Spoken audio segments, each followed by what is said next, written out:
네, 오늘 우리에게 주시는 하나님의 말씀은 창세기 14장 13절부터 16절까지 말씀입니다. 지금 우리 한 절씩 교도하겠습니다. 도망한 자가 와서 히브리 사람 아브람에게 말하니 그때에 아브람이 아모리 족속 마므레의 상수리 숲을 근처에 거주하였더라. 마므레는 에스골의 형제요 또 아넬의 형제라. 그 이들은 아브람과 동맹한 사람들이었더라.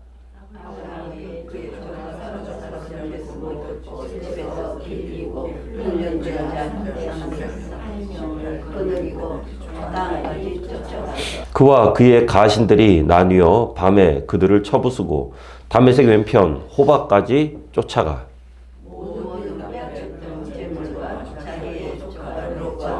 그의 재물과 또 부녀와 친척을 다 찾아왔더라. 아멘. 네, 우리는 지난 주일에 인간의 욕심으로부터 시작된 고대 근동 지방의 전쟁에 관해서 함께 살펴봤죠. 말 그대로 욕심, 욕망, 그것으로 인해서 시작된 전쟁이었고요. 그런데 그런 시대의 풍랑의 한 모퉁이에는 또 누가 있었냐면은 롯이 있었습니다. 롯.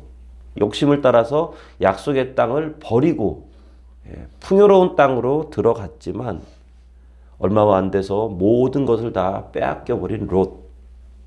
그리고 포로로 잡혀가고 마는 것이죠. 하나님의 사람이 비전의 자리에, 약속의 자리에 있지 않고 그곳을 떠나버리니까 세상 사람들이 걷는 멸망의 길에, 그 길에 하나님의 사람도 함께 걷고 있는 거예요. 굉장히 비참한 모습입니다. 그래서 하나님의 사람은 하나님께서 말씀하신 바로 그 비전의 자리에, 은혜의 자리에 있어야만 하는 거죠. 자, 롯이 이렇게 힘든 고난의 길을 겪고 있을 때 창세기의 관점은 이제 광야 척박한 땅에서 꼭 고생하고 있을 것만 같은 아브라함으로 딱 돌아갑니다. 롯이 좋은 곳을 골라서 딱 갔잖아요. 그럼 아브라함은 나쁜 곳으로 갈 수밖에 없었거든요. 그곳에서 고생하며 살 줄 알았는데, 그곳에서 그냥 생고생할 줄 알았는데 실상은 그 광야에서 하나님의 은혜를 마음껏 누리면서 살아가고 있었던 것이죠. 13절 말씀을 보게 되면은요, 아브라함에게는 좋은 동맹군들이 있었습니다. 함께하는 자들이 있었다라는 거예요. 좋은 친구들이 있었어요. 지금 아브라함이 사는 이곳은 아브라함의 고향이 아니잖아요. 멀리 갈대아 우르에서 이곳까지 이민 온 지 이제 10년도 채 되지 않았거든요. 그런데 벌써 그 주변에는 이런 동맹이라고 할 수 있을 만한 이런 멋진 친구들이 벌써 생겼다라는 것이죠. 이 동맹관계, 다시 말해서 죽음을 함께 할 수 있을 만한 굉장히 진한 관계로 아브라함이 발전해 왔다는 것입니다. 하나님께서 아브라함에게 분명히 말씀하셨었잖아요. 너를 축복하는 자는 내가 축복하고 너를 저주하는 자는 내가 저주할 것이다. 후손을 번성시키겠다는 하나님의 이 약속은 단순히 사람이 많아지는 것에서 그치는 것이 아니라 주변에 좋은 사람들을 많이 붙여주시겠다 하는 그런 약속이었거든요. 은혜, 최고의 은혜의 말씀이죠. 피를 나눈 형제와도 같은 그런 사람들이 주변에 모인다라는 것이죠. 이것은 나의 인맥, 내가 가진 재주 때문에 사람들이 모이는 것이 아니라 비전을 향해서 나아가는 하나님의 백성들을 향한 하나님의 축복임을 믿으시기 바랍니다. 현대의 많은 사람들도 그렇습니다. 좋은 인맥을 쌓기를 원하면서 살아가죠. 좋은 인맥은 곧 그 사람의 경쟁력이다 라고까지 이렇게 이야기를 하니까요. 하지만 사람이 어떤 필요와 어떤 방법을 가지고 그것이 인맥이 쌓이잖아요. 그러면은 그 필요와 그 방법이 소진되거나 더 이상 그 필요가 무가치해버리면은 그 인맥도 끝나버립니다. 그 인맥도 소용없는 인맥이 돼요. 하지만 하나님의 비전을 향한 걸음, 한 걸음 한 걸음 그렇게 내디디면서 비록 더디고 힘들고 아브라함이 선택했던 그 광야로 우리가 때로는 나아가야 할지라도 그곳에서 우리가 하나님의 일을 해 나갈 때 아무런 대가 없이 그리고 아무런 이해관계 없이 우리에게 하나님께서 사람을 붙여주신다는 것이죠. 그리고 그런 사람들은 진짜 백입니다. 진짜 백이 사람들이에요. 그래서 어떤 공동체든지 간에 그 사람들이 하나로 똘똘 뭉칠 수 있게 되는 거죠. 그리고 그 하나됨의 중심에는 약속의 비전이 있는 것입니다. 우리 전도서 말씀 함께 읽어볼게요. 두 사람이 한 사람보다 나음은 그들이 수고함으로 좋은 상을 얻을 것임이라. 혹시 그들이 넘어지면 하나가 그 동물을 붙들어 일으키려니와 홀로 있어 넘어지고 붙들어 일으킬 자가 없는 자에게는 화가 있으리라. 부디 우리 주변에는 항상 비전의 사람, 하나님의 그 능력의 사람들이 우리 주변에 항상 함께 하기를 주의 이름으로 축원합니다. 자, 다시 본문으로 돌아가서요. 14절 말씀을 보면은 아브라함은 엄청난 성공을 거둔 것 같습니다. 뭔가 대단히 좋은 성공을 거뒀죠. 집에서 길리고 훈련된 자들만 318명. 이들을 동원해서 전쟁에 나갔다. 길리고 훈련된 자들. 이것은 용병이 아니에요. 밖에서 돈 주고 사온 사람들이 아니라 아브라함의 집에서 어릴 때부터 태어나서 아니면 어릴 때부터 그 집에 함께 거하면서 쭉 지내온 자들 중에서 전쟁에 나갈 만큼 훈련된 자들이 318명이나 되었다. 이거 엄청난 거죠, 그죠? 엄청난 겁니다. 도대체 그러면 아브라함 밑에서 아브라함 한 사람에게 붙어 있는 사람이 도대체 몇 명이라는 거예요? 예, 어마어마한 거죠. 예. 대기업이죠, 대기업.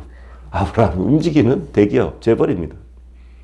원래 잘 살던 아브라함이었지만 아브라함이 약속의 땅에서 하나님의 말씀을 믿고 의지하면서 오히려 척박한 광야를 선택해서 나아갈 때 그 척박한 광야가 지치고 힘들고 괴로울 거라고 생각되지만 어느 틈엔가 이런 수많은 사병을 거느릴 정도의 큰 세력을 아브라함은 만들어낼 수 있었다라는 거죠.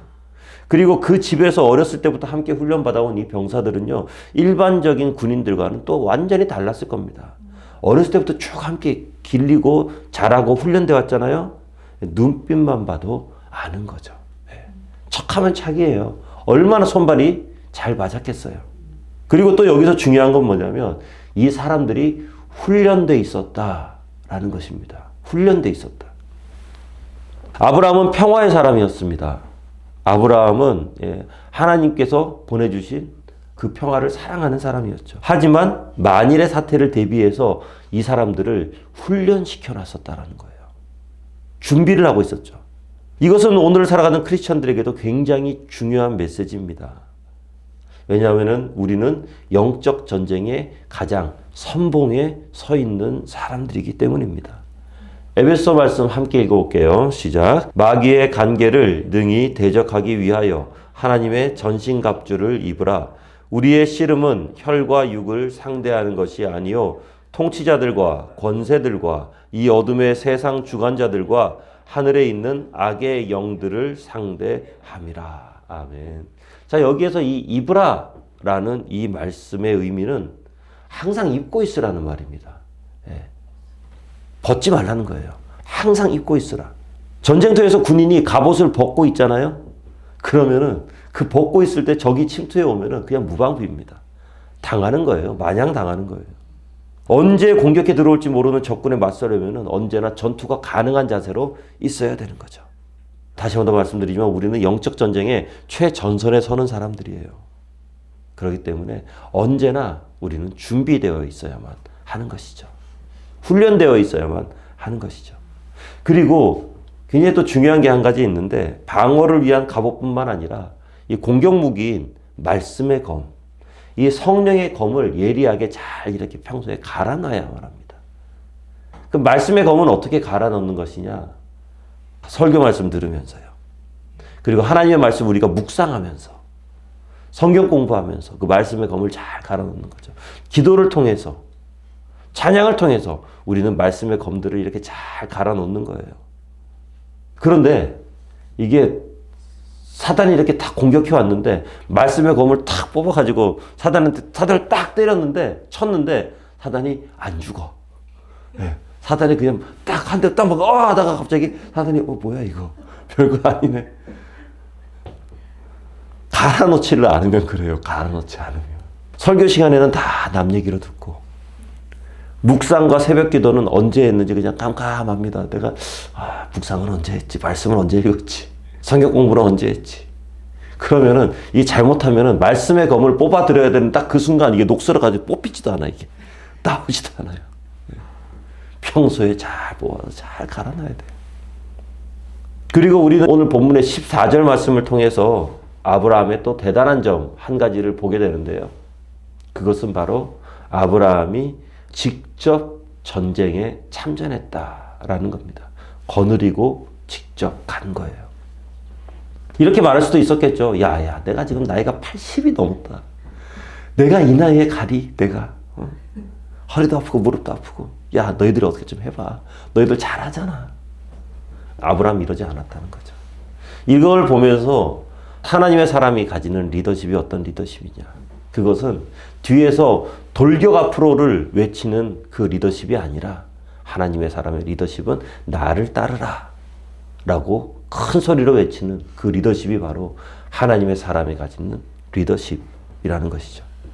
솔선수범하면서 말이 아니라 행동으로 보여주는 리더, 그리고 그러한 삶을 우리 모두 다 살아가기를 주님의 이름으로 축원합니다.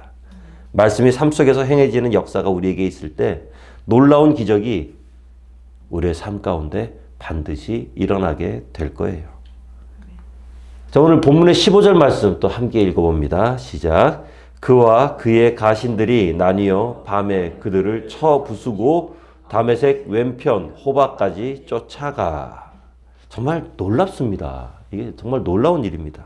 지금 아브라함이 공격한 사람들이 어떤 사람이냐면은 지난 수년 동안 그 가나안 지역 저기 위쪽부터 해가지고 수많은 족속들을 하나하나 다 깨부수면서 그거 일대를 초토화시킨, 그리고 마지막에는 소돔 고모라 그리고 그 5 성주들과 함께 싸워서 그들을 완전히 괴멸시켜버린 천하무적의 군대예요. 그리고 그 사람들 지금 실전을 그렇게 많이 싸우면서 날이 설 대로 서 있었을 거거든요. 거기에 또 중요한 건 뭐냐? 이 사람들은 사기가 지금 충만해 있을 때입니다. 포로도 엄청 많죠. 그리고 노획물도 엄청나게 많죠.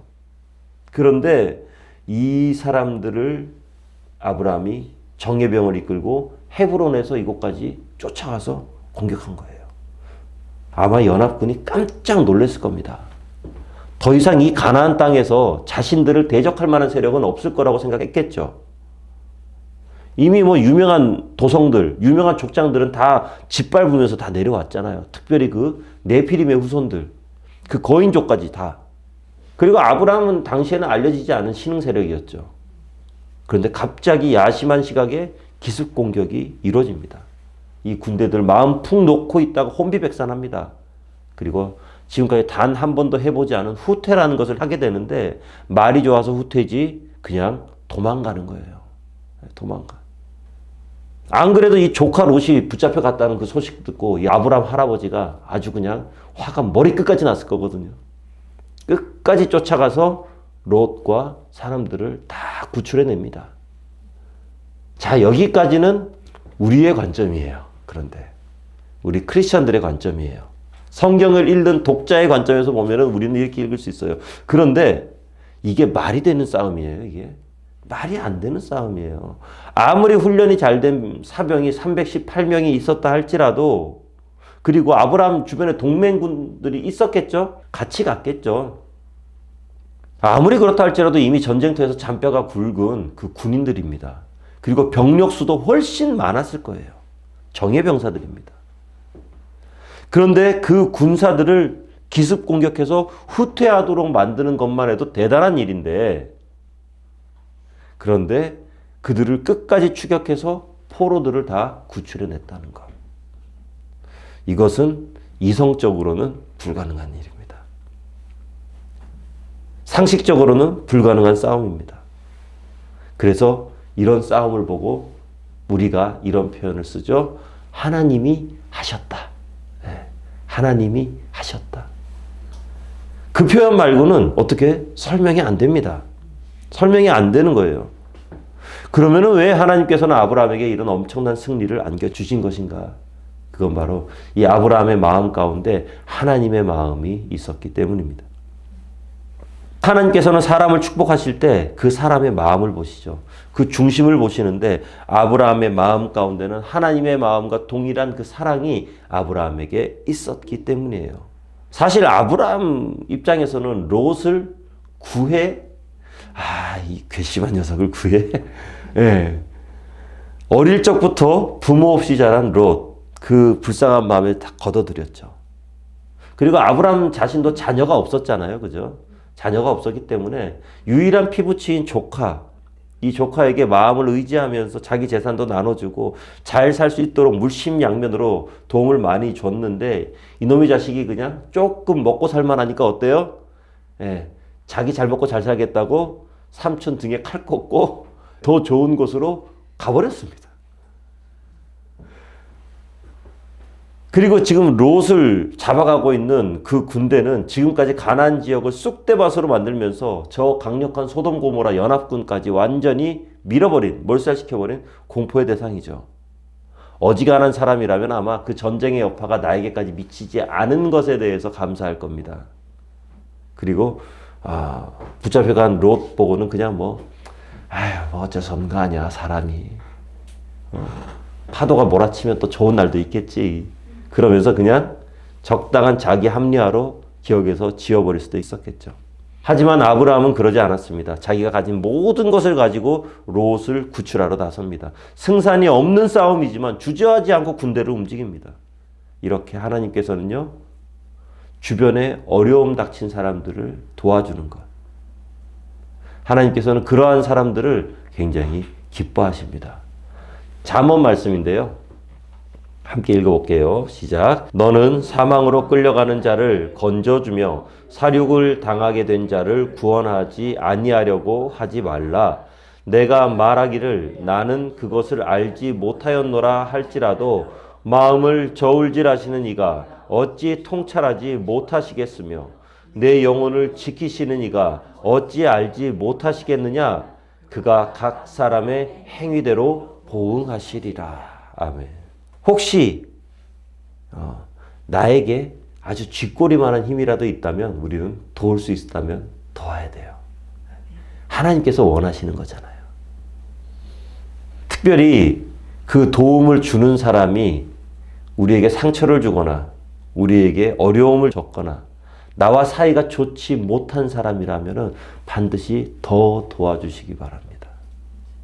그러면은 하나님께서 더 아름다운 것들로 우리의 삶 가운데 채워주실 거예요. 자, 아브라함의 이 무리한 출동을 보시는 하나님, 그 아브라함의 마음 속에서 하나님의 마음을 발견하신 거죠. 비록 자신을 떠나 좋은 곳을 선택해버린 그 얄미운 롯이었지만, 롯이라면 이렇게 말해야죠. 아이고 삼촌 무슨 말씀이세요? 제가 어떻게 삼촌 곁을 떠납니까? 삼촌, 어려움이 있는 것들 잘 수습해서 끝까지 삼촌 함께 가야죠. 제가 어떻게 삼촌을 떠납니까? 이렇게 말해야 정상 아니에요? 이렇게 말해야 정상이에요. 근데 그냥 고르라고 한다고 그냥 홀라당 좋은 곳으로 떠나버려. 아무리 그렇게 얄미운 롯이지만 그 롯을 위해서 100% 지는 싸움이라고 할지라도 그 싸움을 위해서 전쟁터로 발걸음을 옮기는 아브라함이라는 거죠. 아버지의 재산을 절반이나 다 달라고 해서 탕진해버린 아들이지만 그 아들이 돌아오기만을 오매불만 기다리는 그 하나님 아버지의 마음. 그리고 죄 가운데 허덕이면서도 그 죄에서 빠져나오지 못하는 이들을 위해서 그리스도를 이 땅 가운데 보내신 바로 그 하나님 아버지의 마음. 만약에 아브라함의 마음 가운데 그런 하나님의 마음이 없었다면 롯이 노예로 잡혀갔다는 소식 듣고 아브라함, 저 같으면 이랬을 것 같습니다. 가차가 안 됐네. 잘 살 줄 알았더니. 잘 될 거야. 내가 기도해 줄게. 내가 위에서 기도할게. 기도는 무슨 기도예요? 그렇게 말하는 사람 중에 기도하는 사람 아무도 못 봤습니다. 자신을 배신했다 할지라도 잘 되기를 바라면서 진심으로 걱정하고 있었기 때문에 나쁜 소식을 듣자마자 아브라함은 바로 출동했던 거예요. 나섰던 거죠. 그렇게 출발했기 때문에 하나님께서는 그런 무모한 싸움에 하나님의 개입이 있었던 거죠. 이 어떻게 하나님께서 개입하셨는지는 아무도 몰라요.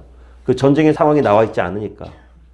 아마도 최소한 모르긴 몰라도 몇천 명 이상의 군대는 됐을 거거든요. 그 군대가. 고작 300여 명 사병 그리고 주변의 족장들로부터 이렇게 지원받아서 많으면 한 1000명 정도 되는 그러한 사병들을 거느리고 어떻게 이겼을까? 어떤 방법으로 이겼을까? 우리는 알 수 없습니다.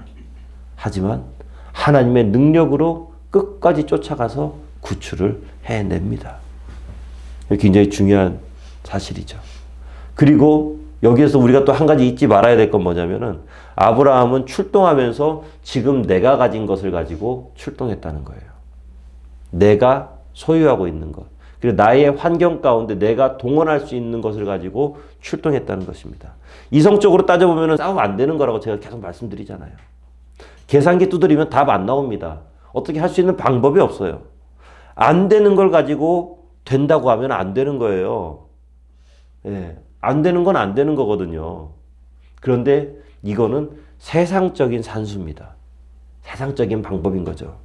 하나님의 기준, 하나님의 방법에서는요, 안 돼? 왜? 모든 상식과 이성을 뛰어넘는 경우가 하나님의 방법에는 아주 많습니다. 특별히 하나님의 자녀가 믿음의 발걸음을 내디딜 때 하나님께서는 아주 바빠지시기 시작하겠죠. 아니 저 녀석이 무슨 말도 안 되는 싸움을 하러 나가는 거야 하면서 하나님께서는 굉장히 기뻐하십니다. 이런 무모한 시도를 지금 하고 있는 거야. 318명으로 지금 뭐 하자는 거야 하면서 하나님께서는 기쁨의 비명을 지르면서 후속 조치를 하나님은 싹 준비해 놓으시죠. 많은 크리스천들이 하나님의 사역을 감당하고 하나님의 일을 하겠다라고 하면서 많은 조건을 내겁니다. 이번 일만 마치면, 취업만 되면, 이번 시험만 끝나면, 사업이 좀 잘 되면, 돈을 좀 벌면, 좀 내가 좀 건강해지면. 하지만 사랑하는 성도 여러분, 하나님께서 아브라함에게 바라셨던 것은 그 수많은 군대와 비교되지 않는 겨우 318명의 군대를 바라셨던 것처럼 하나님께서 우리에게 지금 원하시는 것은 내가 가지고 있는 정말 보잘것없다고 생각되어지는 바로 그것을 하나님께서는 원하고 바라고 계시는 거예요. 뭔가 더 꾸미거나 뭔가 더 부풀리거나 더 많이 모아서 싸움에 나갈 필요가 없는 거예요. 그냥 내가 가지고 있는 것, 현재 나에게 있는 것만 동원해서 내가 출동하면은 그 이후의 모든 것들은 하나님께서 책임지실 줄로 믿습니다. 나는 잘 못하는데, 나는 아직 준비가 안 돼서, 내가 아직 잘 못해서. 이 말은 내가 중심에 있을 때 이런 말이 나오는 거예요. 하나님께서, 예수님께서 중심에 계시잖아요. 그러면은 하나님께서 행하실 거다. 나는 이것만 가지고 나아가지만 나머지 것들은 하나님께서 일으키실 거다. 318명의 군사로 수천 수만의 군사를 이기고 수많은 형제자매들을 주님의 품으로 돌려세우는 그런 기적적인 일이 우리의 삶 가운데도 분명히 일어나게 될 것입니다. 자, 말씀을 맺을게요. 인간의 욕심은 언제나 분쟁과 싸움을 유발해냅니다. 하나님의 사람은 이런 욕심의 자리에 가면 안 돼요. 욕망의 자리에 그들과 함께 어울려서는 안 됩니다. 하나님의 사람이 서 있을 자리는 비전의 자리입니다. 자녀들이 서 있을 자리는 예배의 자리고요. 하나님의 자녀들이 서 있을 자리는 바로 기도의 자리죠. 그 자리에 있으면서 우리는 언제나 사단의 공격에 맞설 수 있도록 잘 준비되어 있어야만 해요. 그리고 내가 가진 것이 뭐 얼마나 많고 얼마나 크고 얼마나 대단한 것, 그것을 하나님께 드리는 것이 아닙니다. 그냥 내가 있는 것으로 하나님 앞으로 나아가면 돼요. 내가 가진 것으로 비전을 행하면 돼요. 그 무모한 발걸음으로 보일지라도 우리는 그냥 하면 되죠. 그럼 그 뒤에 것들은요, 하나님께서 책임지시는 거예요. 내가 내 힘으로 걸으면은 참 힘없는 발걸음입니다. 참 보잘것없는 발걸음입니다. 내가 내딛는 발걸음은요, 누구도 알아주지 않습니다. 하지만 내가 하나님을 믿는 믿음으로 그리스도의 이름으로 발걸음을 내디딜 때 우리의 발걸음은 권능의 발걸음이 되는 것이죠. 능력의 발걸음이 되는 것이죠. 힘 있는 발걸음이 되는 것이고 모든 사람들이 주목하면서 그 발걸음을 바라보게 되는 것이죠. 그리고 그 내디뎌지는 그 자리 가운데 우리가 상상하지도 못하는 하나님의 능력이 임하게 될 줄로 믿습니다. 아브라함이 말도 안 되게 이긴 것처럼 우리의 삶 가운데 하나님의 말도 안 되는 승리가 반드시 임하심을 믿으시기 바랍니다. 기도하겠습니다. 은혜가 풍성하신 아버지 하나님, 아브라함이 거둔 그 놀라운 승리가 나의 승리가 되어지기를 원합니다. 아브라함이 거두었던 그 엄청난 승리가 하나님 우리의 삶 가운데 온전히 이루어지기를 원합니다. 하나님 그것을 위해서 믿음의 발걸음을 내디디기를 원하오니 하나님 우리에게 힘과 능력을 허락하여 주시옵소서. 그 승리를 위해서 주님 우리가 말씀으로 그리고 기도로 찬양으로 하나님 앞에 우리 자신을 더욱더 갈고 훈련시키기를 원하오니 주의 성령께서 우리와 동행하여 주시옵소서. 그래서 이 세상에서 어떠한 영적 싸움, 이 세상에서의 어떠한 영적 전쟁이 있을지라도 그곳 가운데서 승리하며 승전보를 울리는 우리 모두가 되도록 하여 주시옵소서. 예수님 이름으로 기도합니다. 아멘.